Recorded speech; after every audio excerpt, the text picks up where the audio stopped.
তারা যারা পুরস্কার পাচ্ছেন দু একটা ব্যতিক্রম বাদ দিয়ে তারা যথেষ্ট যোগ্য এবং দক্ষ। আমি তাদের এই পুরস্কার পাওয়াটাকে স্বাগত জানাচ্ছি। একজন বঙ্গ সন্তান হিসেবে আমি সেই তাদের অভিনন্দন জানাচ্ছি। তারা আমাদেরকে আরও গর্বিত করুন।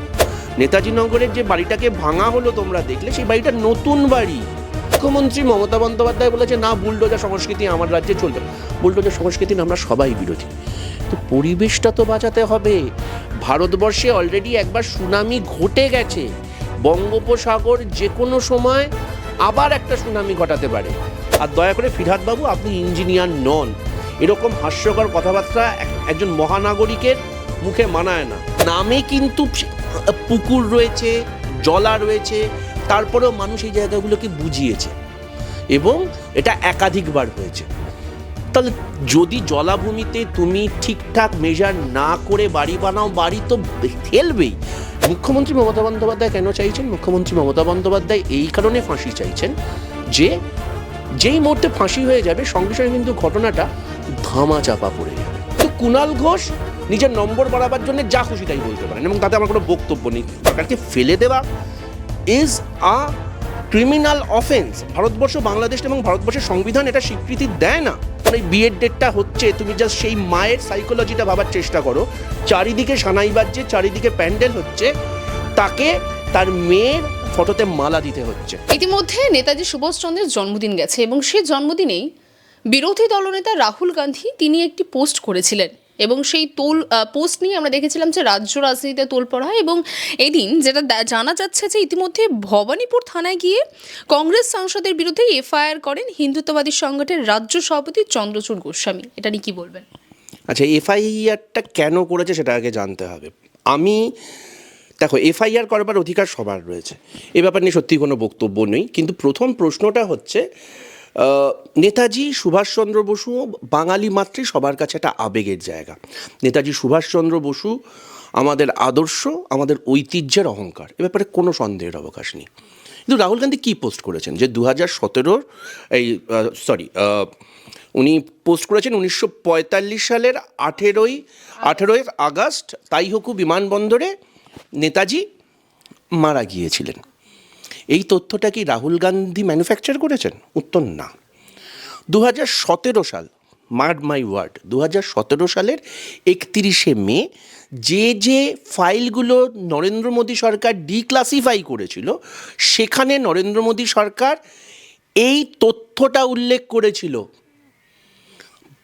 এবং ভারতবর্ষের কেন্দ্রীয় স্বরাষ্ট্র মন্ত্রকের নথিভুক্ত ডেট হচ্ছে 1945 সালের 18ই আগস্ট নেতাজি সুভাষচন্দ্র বসুর মৃত্যুদিন হিসেবে কেন্দ্রীয় স্বরাষ্ট্র মন্ত্রক সেটাকে মান্যতা দিয়েছে। একাধিকবার আরটিআই করা হয়েছে, আরটিআই এর উত্তরে কেন্দ্রীয় স্বরাষ্ট্র মন্ত্রক এই উত্তর দিয়েছে। আজকে ভারতবর্ষের যেটাকে ক্লাসিফাইড ফাইল বলে, তার কাস্টাডিয়ান আমি নই, কাস্টাডিয়ান তুমি নও, কাস্টাডিয়ান রাহুল গান্ধীও নন, কাস্টাডিয়ান ভারত সরকার। ভারত সরকার এই ডেটটা দিয়েছে উইদাউট এনি অ্যাম্বিগুইটি এবং পার্লামেন্টে দাঁড়িয়ে এই কথাটা বলা হয়েছে। তোমরা দেখতে পারবে অলরেডি সেই ডেটা পাবলিক ডোমেনে উপস্থিত আছে। এবার নেতাজি সুভাষচন্দ্র বসুর অন্তর্ধান নিয়ে একাধিক তত্ত্ব রয়েছে। কেউ বিশ্বাস করেন তিনি গুমনামি বাবা, কেউ বিশ্বাস করেন না তিনি তাইহকু বিমানবন্দরে আছেন, কেউ অন্যান্য অনেক তত্ত্ব বিশ্বাস করেন। এক ধরনের মানুষ আছেন বা এক ধরনের অনুগামী আছেন, তোমার হয়তো মনে আছে, যারা দর্শক আছেন তাদেরও হয়তো মনে থাকবে, রামনারায়ণ রাম বা বালক ব্রহ্মচারীর ভেতর অনেকে নেতাজির রূপ দেখতে পেতেন এবং সারা কলকাতা সহ পশ্চিমবঙ্গ, সুকচর এবং সোদপুরের ওইসব জায়গাতে দেয়ালে দেয়ালে লেখা হতো নেতাজি ফিরে আসবেন। আমরা 9-এর দশক 8-এর দশকে দেখেছি। এই বিশ্বাসগুলো প্রত্যেকটা মানুষের ব্যক্তিগত অধিকারের জায়গা, কিন্তু তথ্য একমাত্র ভারতবর্ষের কেন্দ্রীয় সরকার মান্যতা দিতে পারে। নরেন্দ্র মোদী সরকার এই ডেটাটা দিয়েছে এবং ডেটটাও আমি বলে দিলাম 2017 সালের 31শে আমি এক সেকেন্ডে ডেটটা বলে দিয়ে মানে অনেক সময় ডেটগুলো একটুখানি গুলিয়ে যায়। 2017 সালের 31শে মে প্রথমবার এই তথ্যটা সংসদে দাঁড়িয়ে নরেন্দ্র মোদী সরকার আরটিআই এর জবাবে দিচ্ছে, এবং সেখানে বলা হচ্ছে যা যা তথ্য পাওয়া যায় তার ভিত্তিতে। কিন্তু যেখানে যে অভিযোগ আপনি বললেন যে অভিযোগটা কেন করা হয়েছে, সেই ভিত্তিতে বলা হচ্ছে যে নেতাজির মৃত্যুদিন নিয়ে রহস্যের শেষ নেই, কেউ জানে না আসলে কত দিনই বা বেঁচে ছিলেন তিনি, সেটা জেনেও কিভাবে এমন মন্তব্য করলেন বিরোধী দলের নেতা, এটাই অভিযোগ। সেটাই তো বললাম যে এই যে কেউ জানে না, সবার আগে চন্দ্রচূড় বা সুকান্ত মজুমদার বা কুণাল ঘোষ তাদের জানা উচিত। আমাদের যারা নমস্য ব্যক্তিত্ব তাদের নথিভুক্ত ডেটগুলো আমার তোমার বিশ্বাসের উপর নির্ভর করে না।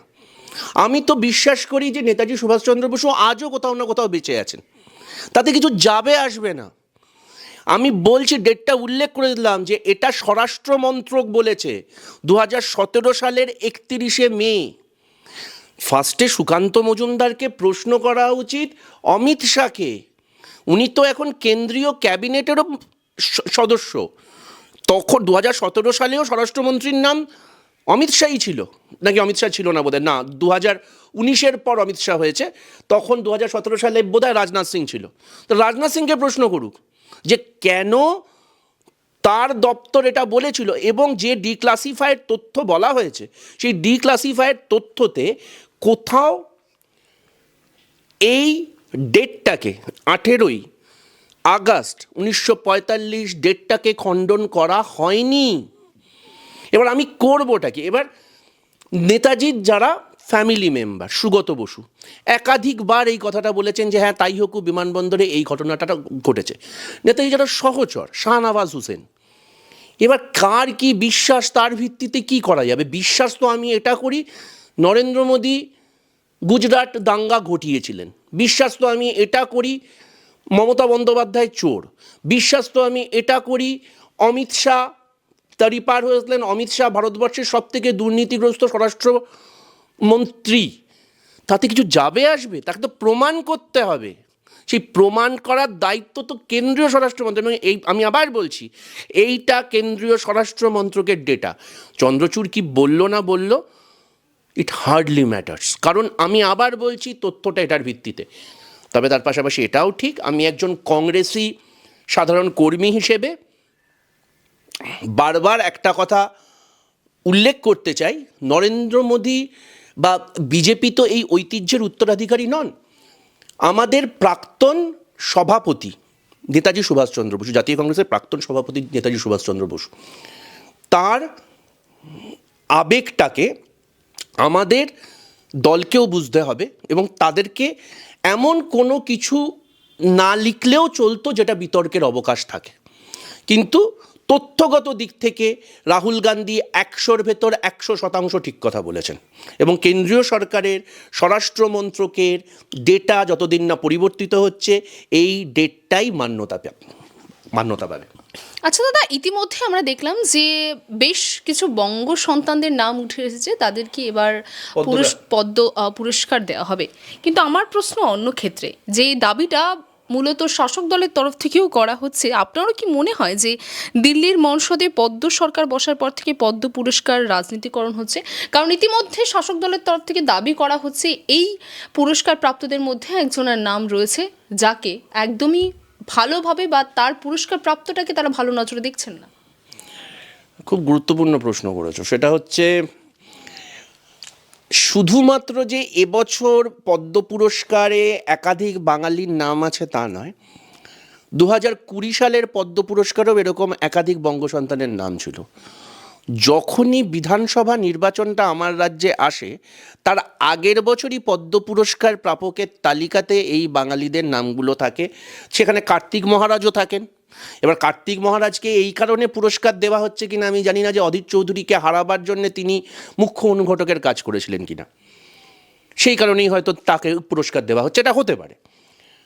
আবার অরিজিৎ সিংয়ের মতো বিয়ন্ড এনি ডাউট যোগ্যতম প্রাপকদের অন্যতম সে পুরস্কার পাচ্ছে। এবার রাজনীতির প্রশ্নে তোমার মনে থাকবে একবার বুদ্ধদেব ভট্টাচার্যকে, তখন বুদ্ধদেব ভট্টাচার্য বেঁচে ছিলেন, এই পদ্ম পাওয়া নিয়ে, মানে পদ্ম পুরস্কার পাওয়া নিয়ে যথেষ্ট বিতর্ক হয়েছিল। এবার রাজনীতির ক্ষেত্রে সমস্যাটা কোথায় হয়ে যায় জানো তো? তুমি যদি ভারতবর্ষের এই সরকার পোষিত পুরস্কারগুলোর ইতিহাস দেখো, এই প্রশ্নে বারবার এসছে। আমরা যখন সরকারে ছিলাম তখনও এসছে যে আমরা কি এটা রাজনীতির কারণে ব্যবহার করছি, কিন্তু কোথায় আলাদা ছিল জানো তো? একটা উদাহরণ দিলে তুমি বুঝতে পারবে। তোমাকে আমি একটা পুরস্কার দিলাম, তোমার অ্যাবসলিউট রাইট আছে সেই পুরস্কারটা নেওয়া বা না নেওয়ার। যেই মুহূর্তে পুরস্কারটা তুমি নিচ্ছ না, আমি তোমাকে দেশবিরোধী তকমা দিচ্ছি। আমাদের সময় একাধিক এরকম লোক আছেন, বামপন্থী মনোভাবাপন্ন লোক ছিলেন, যারা আমাদের পুরস্কার নেননি। আমরা তাদের কাউকে বলিনি যে না আপনারা বাংলাদেশ চলে যান, আপনারা পাকিস্তান চলে যান, আপনারা চীনে চলে যান। বুদ্ধদেব ভট্টাচার্য, পশ্চিমবঙ্গের প্রাক্তন মুখ্যমন্ত্রী, যখন কেন্দ্রীয় সরকারের দেওয়া পুরস্কার প্রত্যাখ্যান করেন, তখন তাকে বলা হয়েছিল যে আপনারা তো চীনের পুরস্কার নিতে অনেক বেশি স্বচ্ছন্দ, ভারতবর্ষের পুরস্কার আপনারা কেন নেবেন, আপনাদের ওই দেশে চলে যাওয়া উচিত। পার্থক্যটা এখানে। রাজনীতিকরণের এবার তুমি ভাবো যে কেন্দ্রীয় সরকারের মোডাস অপারেন্ডি কী হতে পারে? এক, স্বীকৃতি। এবার তুমি যাদের যাদের নাম বললাম, আমি ওই যে বললাম অরিজিৎ সিংয়ের মতো বঙ্গ সন্তান আছে, যিনি, বা তেজেন্দ্র নারায়ণ চৌধুরীর মতো বঙ্গ সন্তান আছে, যাদের যোগ্যতা, যাদের দক্ষতা, যাদের পুরস্কার প্রাপ্তি নিয়ে কোনো প্রশ্ন উঠতে পারে না অধিকাংশ মানুষের ক্ষেত্রেই। কিন্তু আবার কার্তিক মহারাজের মতো বিতর্কিত মানুষেরাও আছেন। তুমি যদি ভেবে দেখো যে এদেরকে কেন দেওয়া হচ্ছে, তাহলে কি তুমি স্পেসিফিক কোনো মানুষকে দিয়ে তুমি তোমার রাজনৈতিক উদ্দেশ্যকে সাধিত করছো? ঠিক যেরকম আমি উদাহরণ দিলাম যে অধীর চৌধুরীকে হারাবার জন্যে কি এটা একটা পুরস্কার পাচ্ছেন তিনি? আমি জানি না। এবার কেন্দ্রীয় সরকার অতীতেও এরকম ঘটনা একাধিকবার ঘটেছে। সেটা হচ্ছে, শুধু পুরস্কারকে আলাদাভাবে দেখলে হবে না, উপাচার্য নিয়োগ থেকে হতে পারে। যার সবচেয়ে হাতে গড়ে উদাহরণ হচ্ছে আইআইটির এখন যিনি, আইআইটি চেন্নাইয়ের যিনি এখন সবথেকে প্রভাবশালী মানুষ, আইআইটি চেন্নাইয়ের যিনি অধ্যক্ষ, তিনি বলেছেন গোমূত্রর মতো হিউম্যান এফেক্টিভ স্যানিটাইজেশন আর কিছু নেই, এবং শরীরে এবং ওটা দিয়ে কুলকুচি করা উচিত, ইত্যাদি করা উচিত। এটা তুমি আজ থেকে 5 বছর আগে শুনতে পেতে, বা আজ থেকে 15 বছর আগে শুনতে পেতে? আমার শিবপুরে আইআইএসটি আছে, Indian institute of science and technology. তার গভর্নিং বডিতে রয়েছে, তার ডিরেক্টরে আছে কে? তেজস্বী সূর্য। তেজস্বী সূর্য না নিজে ইঞ্জিনিয়ার, না বঙ্গ সন্তান। খড়গপুর আইআইটিতে বিধানচন্দ্র রায়ের নামে একটা মেডিকেল ইনস্টিটিউট ছিল, সেই নামটা চেঞ্জ করে শ্যামাপ্রসাদ মুখার্জির নামে করে দেওয়া হয়েছে। অর্থাৎ রাজনীতিকরণ বা গৈরিকীকরণ এটা হয়েছে, এটা হচ্ছে। পদ্ম পুরস্কারও তার ব্যতিক্রম নয়, এবং সেটা কেন্দ্রীয় সরকার একাধিকবার করেছে। তবে যারা যারা পুরস্কার পাচ্ছেন, দু একটা ব্যতিক্রম বাদ দিয়ে তারা যথেষ্ট যোগ্য এবং দক্ষ। আমি তাদের এই পুরস্কার পাওয়াটাকে স্বাগত জানাচ্ছি। একজন বঙ্গ সন্তান হিসেবে আমি সেই তাদের অভিনন্দন জানাচ্ছি। তারা আমাদেরকে আরও গর্বিত করুন। ইতিমধ্যে সম্প্রতি আমরা দেখলাম কলকাতার বিভিন্ন জায়গায়, বাঘাযতীন থেকে ট্যাংরা, ট্যাংরা থেকে ইন্টালি, ইন্টালি থেকে বিভিন্ন জায়গায় বলতে গেলে প্রতিদিনই আমরা নতুন নতুন হেলে পড়া বাড়ির হদিশ মিলছে। এবং এরই মাঝে কলকাতা মেয়রের বক্তব্য যে সব হেলে পড়া বাড়ি বিপজ্জনক নয়, কোথাও কি পৌরসভায় তার দায় ছাড়ানোর চেষ্টা করছে? কারণ বারবার বলা হচ্ছে বাম আমলে অনুমতি দেওয়া হয়েছিল, তাহলে 2011 সাল থেকে 2025 সালে কেন কাজ হয়নি? এটা তো একটা বড় প্রশ্ন। আচ্ছা, প্রথম কথা হচ্ছে ফিরহাদ হাকিম হচ্ছে অত্যন্ত ইন্টারেস্টিং মানুষ, অত্যন্ত মজার মানুষ। এবং শুধু ফিরহাদ হাকিম না, এই তৃণমূলের যারা নেতা মন্ত্রীরা আছে, আগে দূরদর্শনে একটা মিরাক্কেল বলে একটা প্রোগ্রাম হতো, এখন সেটা বন্ধ হয়ে গেছে। সেই দায়িত্বটা এখন তৃণমূলের নেতা মন্ত্রীরা নিয়ে নিয়েছে। আমি আজ অব্দি, আমি নিজেকে ইঞ্জিনিয়ারিংয়ের ছাত্র, ফিরহাদ হাকিমের ইঞ্জিনিয়ারিং ডিগ্রিটা এক্স্যাক্টলি কোনখান থেকে নেওয়া আমি জানি না। যে সব হেলে পড়া বাড়ি বিপজ্জনক নয়, এই সূত্র বা এই তথ্যটা উনি কোথা থেকে পেলেন আমি জানি না। ওনাকে একটা স্পেশাল হোয়াইট পেপার জমা দিতে বলবো, অ্যাটলিস্ট যাদবপুর ইউনিভার্সিটিতে, অন্য কোনো জায়গায় বাদ দিলাম। 2 হচ্ছে, ট্যাংরা বলো, হাওড়া বলো, বা নেতাজি নগর বলো, যেখানে লাস্ট যেটাকে ভাঙা হলো, বা খিদিরপুর বলো, সেই হেলে পড়া বাড়িগুলোর বয়স কত? সেগুলোর বয়স কি 25 বছর, না 12 বছরের ভেতর। যদি 12 বছরের ভেতরে তাহলে তুমি বামফ্রন্ট সরকারকে দোষ দিতে পারো না। না, বামফ্রন্ট সরকার ধোয়া তুলসী পাতা ছিল না। কুন্দলিয়া কেস বলো বা একাধিক ভেঙে পড়া বাড়ির ইতিহাস বামফ্রন্টের সময় হয়েছে, আমরা সবাই জানি সেটা। সেগুলো নিয়ে সিনেমা হয়েছে, ঘটনা হয়েছে।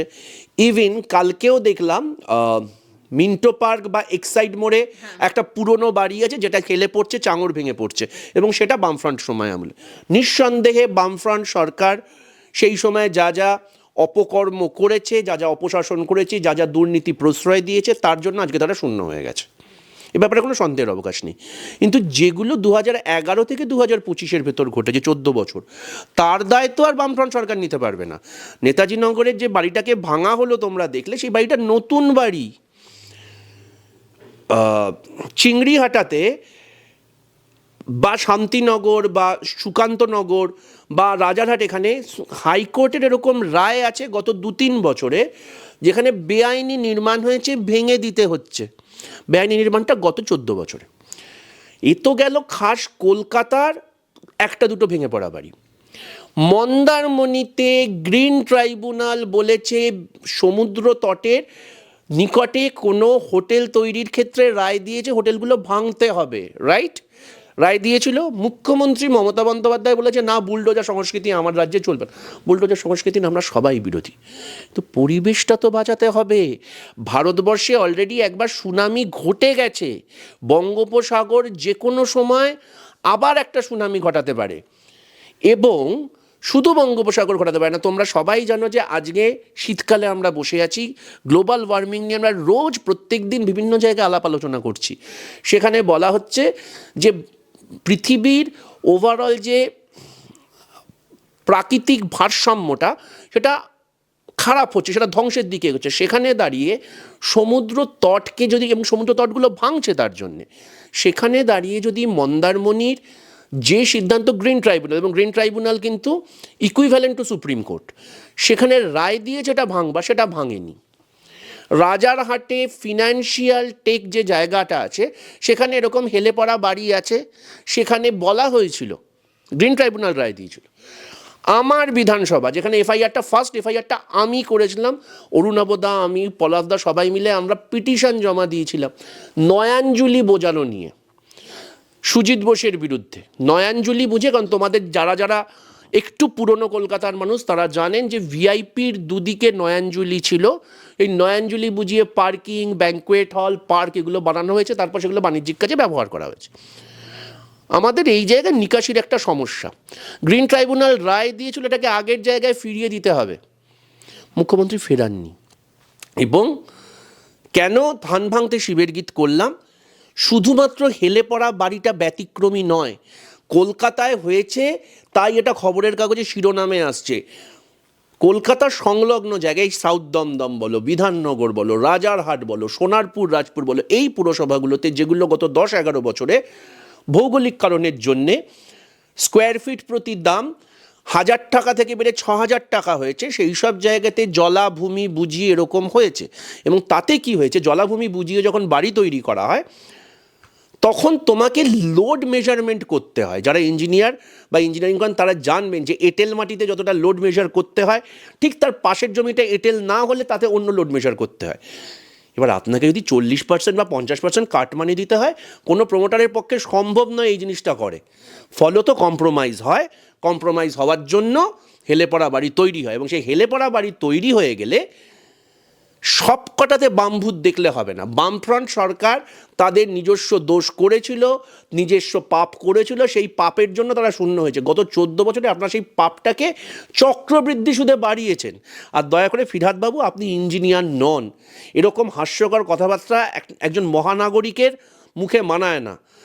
পৌরসভার কি ভূমিকা থাকছে? এই যে বাড়ির সংখ্যা তো বেড়েই চলছে। তুমি শুধু কলকাতা পুরসভার কথা ভাবছো, যে তুমি শুধু বাড়ির কথা বলছো। আমি তোমার একটা এক্সাম্পল দিই। সজল ঘোষ বিজেপি কাউন্সিলর, সজল ঘোষ যে ওয়ার্ডটাতে থাকে সেটা মধ্য কলকাতায়, হিন্দ থেকে শুরু করে এনআরএস পর্যন্ত যে পরিমাণ পুরনো বাড়ি ভেঙে নতুন বাড়ি হয়েছে, এবং ওখানে দেখবে সার্পেন্টাইন লেন বা এইসব লেনগুলো যেগুলো প্রচণ্ড সরু, ঈশ্বর না করুন কালকে যদি ওখানে আগুন লাগে, দমকল ঢুকতে পারবে না। আগেও ঢুকতে পারতো না, এখন যখন নতুন বাড়ি তৈরি করছে আরও পারবে না। এবার কেন তোমাকে বললাম যে এটা কিন্তু ঠকবাজতে গা উজাড় হয়ে যাবে? তোমাদের মনে আছে গত 2-3 বছর আগে, আমি খুব ভুল না হলে বোধহয় অ্যাস্টন মার্টিন নিয়ে পুরসভার একজন কাউন্সিলর, ওই খিদিরপুর মেটিয়াবুরু চত্বরের একজন কাউন্সিলর লাল অ্যাস্টন মার্টিন নিয়ে পুরসভায় এসেছিল। একজন পুরপিতার মাইনে কত? অ্যাস্টন মার্টিনের দাম বোধহয় 2.5 না 3 কোটি টাকা। মমতা বন্দ্যোপাধ্যায়ের ভ্রাতৃবধূ পুরসভার কাউন্সিলর, তিনি এফিডেভিট জমা দিয়েছিলেন। সমাজসেবী হচ্ছে গিয়ে তার সোর্স অফ আর্নিং, সমাজসেবা। তার এফিডেভিটে লিখেন তিনি 2.5 কোটি সম্পত্তির মালিক। কোন সমাজসেবা করে 2.5 কোটি টাকা পাওয়া যায় বলো তো আমাকে? হরিশ চ্যাটার্জি স্ট্রিট, হরিশ মুখার্জি স্ট্রিট, এটা মমতা বন্দ্যোপাধ্যায়ের খাস তালুক বলছি, এবং বারবার বলছি, সাইকেল থেকে স্করপিওর উত্তরণ কোনো অর্থনৈতিক পরিভাষায় সম্ভব নয়, যেখানে গত 4 বছর 5 বছর, আরে সেন্সেক্স 23% পড়েছে। তোমার কোভিডে লোকের চাকরি গেছে, ব্যবসা বন্ধ হয়ে গেছে। আজ অব্দি আমি তৃণমূল কাউন্সিলরদের দেখলাম না যে তারা 4 BHK ফ্ল্যাট থেকে 3 BHK ফ্ল্যাট হলো, তারা 4 BHK ফ্ল্যাট থেকে বাংলোয় কনভার্ট হলো। আরে কোন সূত্রে? অর্থনীতিটা সূত্র তো মানতে হবে। এবার এগুলো যতদিন চলবে ততদিন তোমার হেলে পড়া বাড়ি থাকবে। এবং তার পাশাপাশি সত্যি মিথ্যে জানি না, কোনো এক কাউন্সিলর, তৃণমূলেরই কোনো এক কাউন্সিলর, কোনো এক মহিলা কাউন্সিলর, যিনি নাকি অভিনয় করেন এবং অরূপ বিশ্বাসের অত্যন্ত কাছের লোক, তিনি নাকি একটা হাতি বাড়ি বানিয়েছেন। এবার এই হাতি বাড়িগুলো থাকবে, বা তুমি সাউথ দমদমে গিয়ে দেখবে এখানে একজন কাউন্সিলর আছেন যাকে বার করে দেওয়া হয়েছিল। সে সাদা 7 মহলে একটা বাড়ি বানিয়েছে এবং তার বাড়িটা একটা দর্শনীয় স্থান। তাকে তৃণমূল বার করে দিল, সে জোড়াপাতা থেকে দাঁড়িয়ে কাউন্সিলর হয়েছে তৃণমূলের অফিসিয়াল ক্যান্ডিডেটকে হারিয়ে। কেন সাউথ দমদম এবং এই চত্বরটাতে, এই লাহা কলোনি, এবং কেন বারবার বলছি, শুধু কলকাতাটা হাইলাইটেড হয়েছে বলে। কলকাতা সংলগ্ন জায়গাগুলোর অবস্থা আরও খারাপ। এবং মমতা বন্দ্যোপাধ্যায় নিজের লজ্জা হওয়া উচিত। কেন? তখন মমতা বন্দ্যোপাধ্যায় একটা প্রকল্প চালু করেছিলেন, জল ধরো জল ভরো, এবং নোটিফাইড কোনো পুকুর বোঝানো হবে না। শান্তনু সেন সাসপেন্ড হয়েছেন কিছুদিন আগে। কী কারণে সাসপেন্ড হয়েছেন? আরজিকর কাণ্ডে মুখ খোলার জন্যে। শান্তনু সেন যখন স্কোয়ার ফুট সেন ছিলেন, ওই ক্যালকাটা কর্পোরেশনের 4, 5, 6 নম্বর ওয়ার্ডে যখন একটা ছাদ ঢালাই হতো না যতক্ষণ না ওকে কাটমানি দেওয়া হতো, তখন ওকে সাসপেন্ড করা হয়নি। আমাদের সাউথ দমদমের চেয়ারম্যান ছিল একটা সময় পাঁচু গোপাল রায়, তৃণমূলেরই চেয়ারম্যান ছিল। তার সময়ে তিনি নোটিফাইড পুকুর বুঝে গেছে বলে কাউন্সিলরের বিরুদ্ধে মামলা করেছিলেন। মানে পুরসভা, দেখো আমাদের সব পুকুর পুকুর হিসেবে লেখা থাকে, অনেকগুলো ডোবা থাকে, অনেকগুলো জলাভূমি থাকে। এবার তুমি দেখছো যে 5 তলা 7 তলা 10 তলা বাড়ি তৈরি হচ্ছে, মহাশূন্যে তো তৈরি হচ্ছে না। এবং তুমি যদি এইসব জায়গাগুলোর নাম শোনো, নামগুলো শুনবে কি চাষিপাড়া, নামগুলো শুনবে কি মাঠ পুকুর, অর্থাৎ নামে কিন্তু পুকুর রয়েছে, জলা রয়েছে, তারপরেও মানুষ এই জায়গাগুলোকে বুঝিয়েছে এবং এটা একাধিকবার হয়েছে। তাহলে যদি জলাভূমিতে তুমি ঠিকঠাক মেজার না করে বাড়ি বানাও, বাড়ি তো হেলবেই, by the virtue of engineering হেলবে। আর তখন এই ফিরা থাকে মেশে ফালতু কথা বলবে। দাদা, একটা অন্য প্রসঙ্গে যাব এবং একটা শেষ প্রশ্ন করব, যে ইতিমধ্যে আমরা জানি যে আরজিকর ঘটনায় সঞ্জয় রায়কে তার শাস্তি দেওয়া হয়েছে, কিন্তু তারপরে সেই শাস্তি নিয়ে কিন্তু বহু চর্চা হয়েছে। সাধুবাদ জানায়নি একাংশ, কোথাও নাগরিক সমাজের একাংশ, তার পাশাপাশি মূলত বলতে পারেন যে রাজনৈতিক নেতৃত্ব তরফ পাশাপাশি যেমন তারা জানায়, পাশাপাশি তার পরিবারের তরফ থেকেও এই বিষয়টিকে সাধুবাদ জানায়নি। এবার সরাসরি তার পরিবারের তরফ থেকে মুখ্যমন্ত্রীকে উদ্দেশ্য করে বলছেন যে তারা মুখ্যমন্ত্রীর পদত্যাগ চাচ্ছেন। এই বিষয় নিয়ে কী বলবেন? কারণ এই প্রথম তারা এই ধরনের বক্তব্য রেখেছেন এবং যে বিষয় নিয়ে শাসক দলের তরফ থেকে তাদেরকে বলা হচ্ছে যে তারা মুখপাত্র হয়ে কাজ করছেন। আচ্ছা, প্রথম কথা, আজকে আমি এই শেষ প্রশ্নের উত্তরটা একজন কংগ্রেস নেতা নয়, মেয়ের বাবা হিসেবে দিতে চাই। আমার একটা 9 বছরের মেয়ে আছে। অভয়া আমাদের চোখে আঙুল দিয়ে দেখালো ভারতবর্ষের সেফেস্ট সিটির তকমা পাওয়া কলকাতাতে ওয়ার্ক প্লেসে, অর্থাৎ কর্মক্ষেত্রে মহিলাদের সুরক্ষা নেই। এবং যেটা কর্মক্ষেত্র হিসেবে বলা হয়েছে সেটা একটা সরকারি হাসপাতাল, অর্থাৎ এখানে এমপ্লয়ার হচ্ছে রাজ্য সরকার, এবং যিনি এই কাণ্ডের ভিকটিম আমার সেই ছোট বোন, সে কলকাতার হার্টল্যান্ড, মানে মেন কলকাতা হার্টল্যান্ড আরজি করের মতো জায়গায় ডিউটি চলাকালীন তাকেই নির্মম পরিণতির সামনে আসতে হলো সমাজ হিসেবে। কারণ সঞ্জয় রায় হোক বা সন্দীপ ঘোষ হোক, তারা মঙ্গল গ্রহ থেকে আসেনি। আমার তোমার পাশে একই চায়ের দোকানেরা চা খেয়েছে, একই বাজার থেকে বাজার করেছে, এবং এরা সমাজের শত্রু। এবং আমি মেয়ের বাবা হিসেবে আমি অত্যন্ত ওয়ারিড যে আমরা কোন সমাজে বাস করছি। এবার মেয়ের বাবা মা হিসেবে তারা মুখ্যমন্ত্রীর পদত্যাগ দাবি করেছেন, ব্যাপারে আমি কোনো বক্তব্য দেবো না, এটা তাদের গণতান্ত্রিক অধিকার বা তাদের রাজনৈতিক অধিকার। নিঃসন্দেহে as a employer, as a প্রশাসক, কারণ মানে বাংলার স্বরাষ্ট্রমন্ত্রীর নাম মমতা বন্দ্যোপাধ্যায়, বাংলার স্বাস্থ্যমন্ত্রীর নাম মমতা বন্দ্যোপাধ্যায়, বাংলার মুখ্যমন্ত্রীর নাম মমতা বন্দ্যোপাধ্যায়। মুখ্যমন্ত্রী মমতা বন্দ্যোপাধ্যায়ের পদত্যাগ নাও বা চাইতে পারি আমি, কিন্তু স্বাস্থ্যমন্ত্রী এবং স্বরাষ্ট্রমন্ত্রীর পদত্যাগ নিঃসন্দেহে চাইব।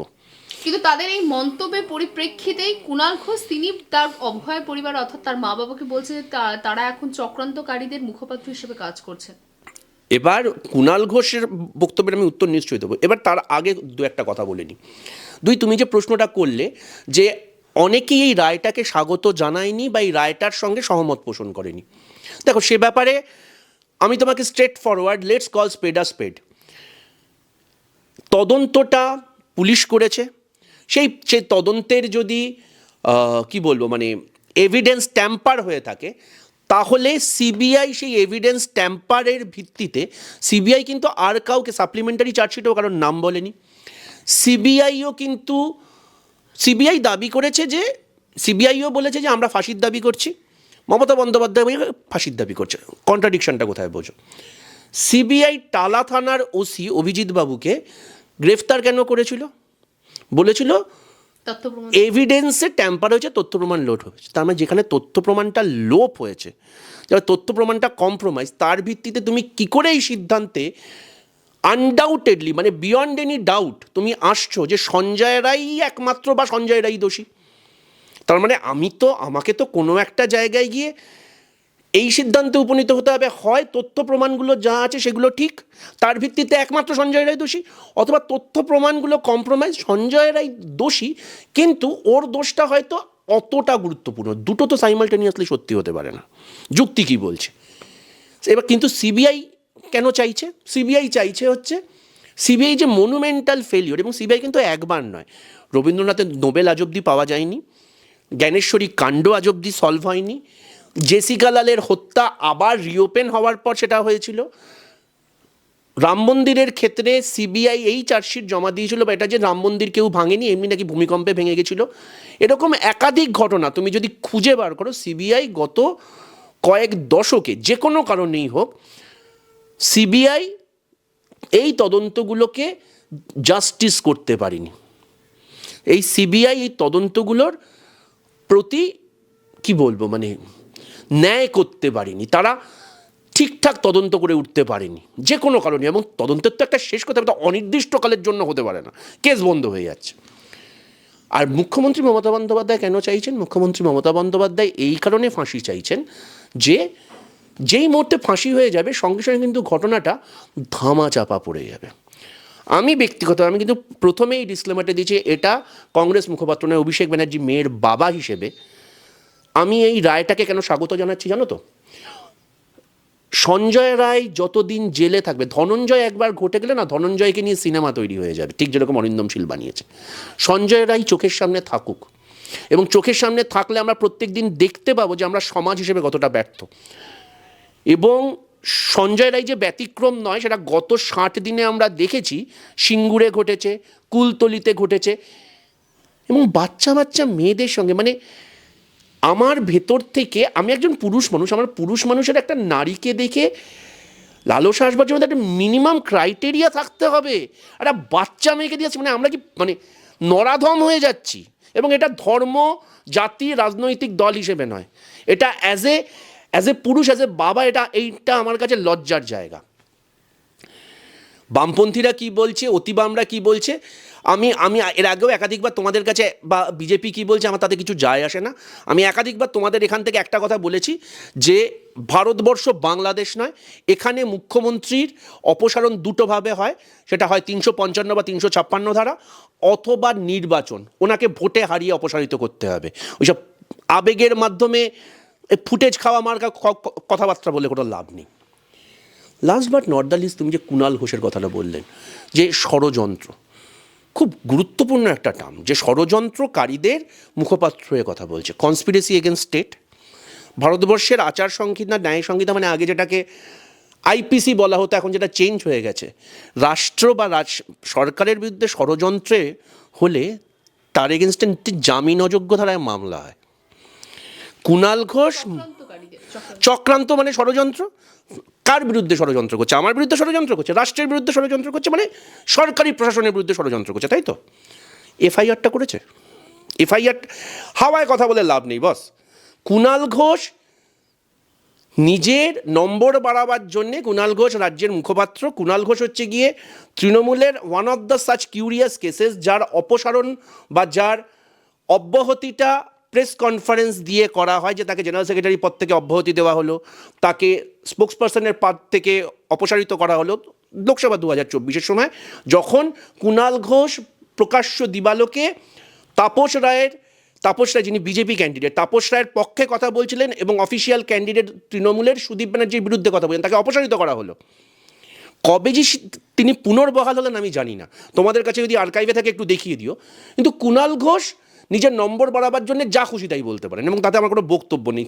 তিনি তো মাঝে মধ্যে এটাও বলেন যে, এবং তার কিছু কিছু বক্তব্যের সত্যি যৌক্তিকতা আছে, ঠিক যেরকম কুণাল ঘোষ যখন এই দাবিটা করেছিলেন দ্রোহের উৎসবে কেন যারা রাজ্যের বিরুদ্ধে কথা বলেছে বা সেই প্রতিবাদে সামিল হয়েছে তাদের কেন ডাকা হবে, তাদের যুক্তিটা অন্য ছিল। আমার বক্তব্যটা, আমি তার এই বক্তব্যের সঙ্গে সহমত পোষণ করেছিলাম, কারণ তুমি যখন বলছো যে উৎসবে সামিল হচ্ছি না, দুর্গাপুজোর সময় এই শিল্পীরা দাবি করেছিল উৎসবে সামিল হচ্ছি না, তাহলে বছর শেষে জলসায় তুমি কি করে সামিল হতে পারো? তুমি তো আদর্শগতভাবে বলবে যে আমিও এই উৎসবে সামিল হব না, ওরা বাদ দেওয়ার আগে তুমি বলবে না না না এখনও অভয়ার বিচার হয়নি, আমি কোনো রকম প্রোগ্রামে যাব না। আমি ফিল্ম ফেস্টিভ্যাল, সেটাও একটা উৎসব, চলচ্চিত্র উৎসবও একটা উৎসব, এটা তো হতে পারে না যে দুর্গাপুজোটা উৎসবে সামিল হব না কিন্তু চলচ্চিত্র উৎসবে সামিল হব।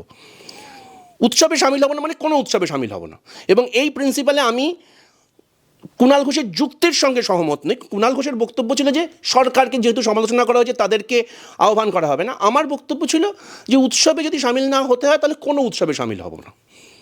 অর্থাৎ কুণাল ঘোষের সব বক্তব্যের সঙ্গে আমি দ্বিমত নই, কিন্তু কুণাল ঘোষ এক্ষেত্রে যেটা বলছে সেটা খুব গুরুত্বপূর্ণ, যে রাজ্যের বিরুদ্ধে যারা ষড়যন্ত্র করছে বা যারা চক্রান্ত করছে তাদের মুখপাত্র। রাজ্যের বিরুদ্ধে যারা ষড়যন্ত্র করছে বলে আপনারা মনে করছেন, তাদের বিরুদ্ধে রাজ্য এফআইআর করছে না কেন? কারণ সরকারকে বিব্রত করা, দেখো আমরা সরকারের সমালোচনা করছি, দ্যাটস আ ডিফারেন্ট ইস্যু, কিন্তু সরকারকে ফেলে দেওয়া is a criminal offence. Bharatvarsha, Bangladesh এবং ভারতবর্ষের সংবিধান এটা স্বীকৃতি দেয় না। সেটা যদি কেউ করে থাকে বলে কুণাল ঘোষ বা রাজ্য সরকারের কাছে সেই ইন্টেলিজেন্স রিপোর্ট থেকে থাকে, এফআইআর করুন। না হলে শব্দ চয়নের ক্ষেত্রে একটু দায়িত্বশীল হতে হবে। কুণালবাবু, আপনাদের যে জিনিসটা পছন্দ হচ্ছে না সেই জিনিসটা নিয়ে আপনিও পাল্টা বিবৃতি দিন, শব্দগুলোর প্রতি একটু জাস্টিফাই করতে হবে। আর অভয়ার বাবা মা, তারা কিন্তু তার বাড়ির কোলটা হারিয়েছে। তোমরা বিবৃতি দিয়ে যাচ্ছি, সেই মেয়েটার ফেরত আসেনি। সেই মেয়েটার বোধহয় বিয়ের ডেটটা ছিল এই বিয়ের মরশুমে। যখন এই বিয়ের ডেটটা হচ্ছে, তুমি জাস্ট সেই মায়ের সাইকোলজিটা ভাবার চেষ্টা করো। চারিদিকে সানাই বাজছে, চারিদিকে প্যান্ডেল হচ্ছে, তাকে তার মেয়ের ফটোতে মালা দিতে হচ্ছে। এই মায়ের সাইকোলজি যারা বুঝতে পারে না, তাদের রাজনীতি ছাড়া তাদের মানুষ হওয়ার যোগ্যতাটা নেই। তার পাশাপাশি এটাও ঠিক, যারা এই আবেগটাকে কাজে লাগিয়ে রাজনীতির রুটি শিখেছে, আমি তাদের ভেতরে, কারণে আমি ফার্স্টেই ডিসক্লেমার দিলাম, এই শেষ বক্তব্যটা আমি একজন মেয়ের বাবা হিসেবে দিতে চাই, কংগ্রেস মুখপাত্র হিসেবে নয়। বাংলা হান্টের আরো খবর দেখতে নজর রাখুন। বাংলা খবর মানেই বাংলা হান্ট।